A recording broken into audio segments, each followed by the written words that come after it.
Fighting monsters always carries the risk of becoming one yourself. When you stare into the abyss for too long, the abyss begins to stare back at you. Agent of the Department of Public Safety, Errol Babbage, has dealt with evil all his life. Many of the former convicts once released return to their old ways. Recidivism is more a rule than an exception. 17-year-old Harriet Wells is a cheerful girl who loves horseback riding. But after leaving the riding club, she never makes it home. Soon Harriet's disappearance is all over the news. Her parents appeal to the public, begging anyone who has any information to contact them. After work, Errol returns to his empty apartment, where no one is waiting for him, and then heads to a nearby bar. Yet he isn't interested in drinking. Even off-duty, Errol scans the newspapers for missing person notices, hoping to connect them to some of the former offenders. A tipsy woman tries to strike up a conversation with him, but Errol makes it clear he isn't interested. Meanwhile, Harriet is being held in a semi-abandoned trailer park. She pleads with her captor for mercy, but it hardly makes a difference. The next morning, Bobby Stiles, head of the Department of Public Safety, assigns trainee Allison Lowry to Errol. He has 18 days to train his replacement before retirement. Errol is introduced to Allison, young and inexperienced, yet full of enthusiasm. When a colleague reminds him about the farewell party taking place that evening, Errol doesn't immediately grasp what it's about. He's completely forgotten. He shows Allison her workspace, then explains that it doesn't matter what the released criminals have already done. What matters is what they will do next. The names of all these individuals are listed in a special registry. When crimes against women or children occur, the police always begin by checking former convicts who have committed similar acts in the past. Together, the agents visit Edmund Grooms, a former convict under Errol's supervision. He demonstrates to the new employee how preventive conversations with ex-offenders are usually conducted, and by what signs one can tell that they've gone back to their old ways. Noticing that Beatrice Bell, Edmund's girlfriend, has a chipped front tooth, Errol suspects Edmund's involvement and barely restrains himself from attacking him in anger. But Edmund refuses to explain anything, claiming that it's between him and Beatrice. If she had any complaints, he says, she would have gone to the police. In the end, the agents are forced to leave empty-handed. During their lunch break, Allison points out that Errol spoke to Edmund improperly and showed aggression. He simply replies that even after so many years on the job, there are some things one can never get used to. As always, Errol circles newspaper notices about missing people. Whenever he spots something that could possibly be connected to one of the released convicts, he calls the police. Allison asks what he plans to do after retirement. Errol replies that it's not exactly retirement, rather the management asked him to leave. He also advises Allison to change her hairstyle. They go together to a hair salon. While Viola, who was once a victim of abuse herself and later aided her abuser, Paul Gerard, works on Allison's hair, Errol begins reciting aloud all of Paul's crimes. He was recently executed. For cooperating with the investigation, Viola served only 2 years in prison, yet she still ended up in the registry. It's painful for Viola to recall everything over and over again, and she insists to Allison that she was a victim just like those women. Paul used her for practice before he began doing it to others. Viola is alive only because without her, Paul would have been completely alone. Mr. Babbage usually visits her 3 or 4 times a month, far more often than required. He asks the same questions again and again. Allison promises Viola that she'll make sure Errol stops bothering her. The woman sincerely thanks her. Later, Errol advises Allison not to give in to sentimentality. In his view, people like Viola deserve no excuse, even if they claim they acted under threat. Then the agents visit a married couple whose daughter Abigail vanished from the schoolyard 6 years ago. For grieving parents, the worst part is not knowing. It's like living in a waking nightmare from which there is no escape. Errol wants Allison to understand clearly that the people they deal with lie constantly. In public, they act like law-abiding citizens to earn trust and lull potential victims into a false sense of security. But all of it is just a facade. Allison asks Errol to tell her about his second life, but he never had anything other than his work. When he fails to save another victim, he feels personally responsible, and that feeling never leaves him. Errol always believes he could have done more. Allison reads a book detailing the crimes of Paul Gerard. His victims number in the dozens. His wife and accomplice, Viola, lost her parents when she was 16 and lived alone on a farm. Later, during testimony, Viola claimed that she too had been a victim. Errol spies on Edmund, convinced that he has not left his old ways behind. Perhaps he is the one responsible for Harriet Wells's disappearance. At Errol's retirement party, Bobby Stiles doesn't immediately notice that the guest of honor is missing.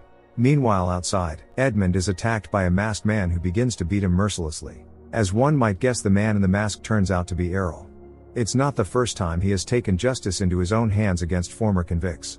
Errol firmly believes that people like them never change. The man notices a newspaper lying on a cafe table. On the front page, an article reports that the local girl is believed to be the latest victim in a string of strange abductions.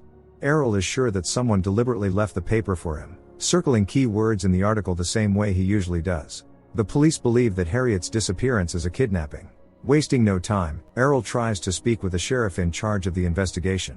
But everyone knows Errol's reputation, and the sheriff strongly advises him not to interfere. Seeing the grief-stricken parents of the missing girl, Allison feels that she and Errol must do something. In cases like this, every minute counts. The more time passes, the fewer chances Harriet has left. Bobby Stiles asks Allison whether she knows Edmund. She says she does. Bobby has already guessed that Errol, who skipped his own farewell party, was the one who attacked Edmund the previous night. Somehow Mr. Babbage has become convinced that Edmund is involved. Bobby reminds Allison that they are not the police but a social service, and asks her to discuss this with Errol. Many former convicts have already filed complaints against him, which is why Bobby decided to send him into early retirement. Errol is determined to find Harriet Wells before his departure. Allison suggests that maybe the girl simply ran away. Teenagers do that all the time. But Errol knows for sure this isn't the case. He also knows that Allison has changed jobs many times. She never stays in one place for long, and that he says is her problem. She prefers to run away from problems. Allison doesn't like Errol meddling in her personal life, and she leaves the office without joining him in his investigation. But at home she starts calling their colleagues, asking about Errol. Everyone describes him as a professional, yet ever since Abigail disappeared 6 years ago, something inside him has broken. The next morning Errol shows up at Allison's home, admitting that he has trust issues. He doesn't trust people, not even colleagues, which is why he pried into Allison's personal file. They continue the investigation together. To start with, the agents visit the place where Harriet's boot was found. Errol assumes someone was waiting for the girl there. The area is crossed by railroad tracks, so there must have been witnesses. The agents question the railway workers. Some of them saw a white car and noticed the girl talking to someone, not the driver but the person in the passenger seat. The agents visit every former convict living in the county, focusing on those who drive white cars. While searching for one of them, Glenn Custis, they end up in a seedy den. They decide to split up and look around. Errol spots Glenn taking indecent photographs. Allison continues searching, realizing that terrible things are happening in this place. Suddenly she hears a woman scream, unaware that Glenn's filming has spiraled out of control. This is where illegal content is made and later distributed on the black market. Errol gives chase, but Glenn manages to escape. That same night at gunpoint, Glenn forces Viola into a car and drives her out of town to meet someone, saying they have a problem. Babbage came by. The men suspect that Viola betrayed them, and Edmund decides to teach her a lesson. The agents visit another former convict, Louis Kessler, who works developing photographs. Louis previously served time in prison for possession and distribution of illicit materials. Errol knows that people like Louis never change, but there's no evidence linking him to Glenn as an accomplice. The agents develop the photos stolen from the den. The images reveal horrifying things, no fewer than 3 female victims. Allison feels her nerves beginning to give out. She doesn't want to live with this, because living with it seems impossible. Errol persuades her not to give up the job. If not them, then who will do it? Someone has to. Right now they need to focus on catching Glenn Custis. It's the only way to find out what happened to Harriet. Allison invites Errol over for a drink. Judging by the absence of a second toothbrush and razor, Allison lives alone. Errol doesn't even notice when he falls asleep on the couch in her living room. Allison decides not to wake him and covers him with a blanket. This night she's tormented by nightmares. Somehow a vicious dog sneaks into the house and attacks Errol. He's forced to fire his gun to scare the animal away. Running outside, Errol sees the dog jump into the back of Glenn's departing truck. Clearly it's his trained pet. The next day the agents track down Haynes Ownby, another former convict. Haynes insists he knows nothing about Harriet's whereabouts, so Errol resorts to threats. He has nothing to lose anyway, with retirement only 2 weeks away. Through Haynes, they find a girl named Nadine, who also took part in one of Glenn's recordings. On the condition that Glenn never finds out, Nadine reveals that he recruits girls through a woman who works as a hairdresser. Obviously that woman is Viola. Could it be that Harriet was one of those girls?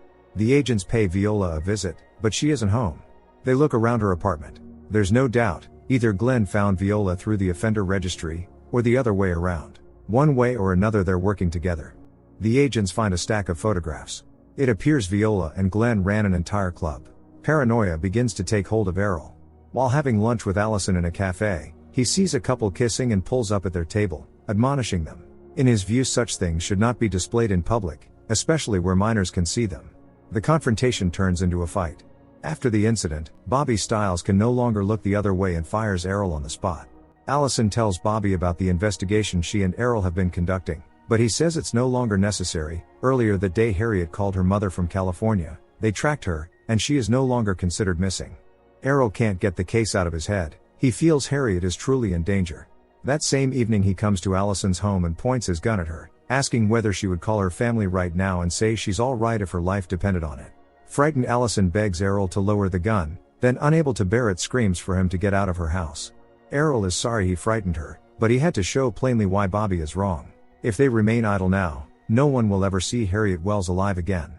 Allison shouts for him to stop this madness and never come to her house again. Errol leaves, and a minute later she hears a shot. The woman goes out to check what happened. For some reason Errol has shot the glass of his car. After calming down, Allison urges him simply to accept it.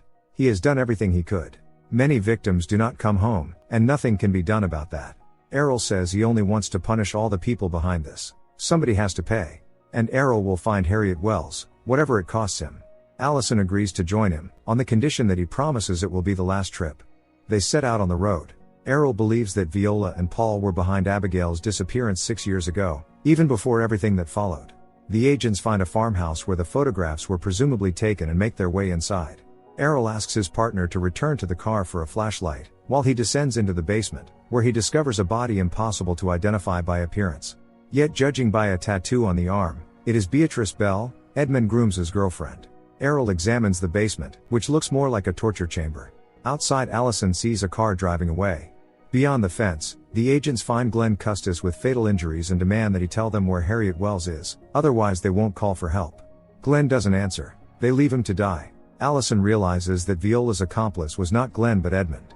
He was the one who wrote the letters. And Viola, she was the true instigator of all the abductions. She enjoyed it.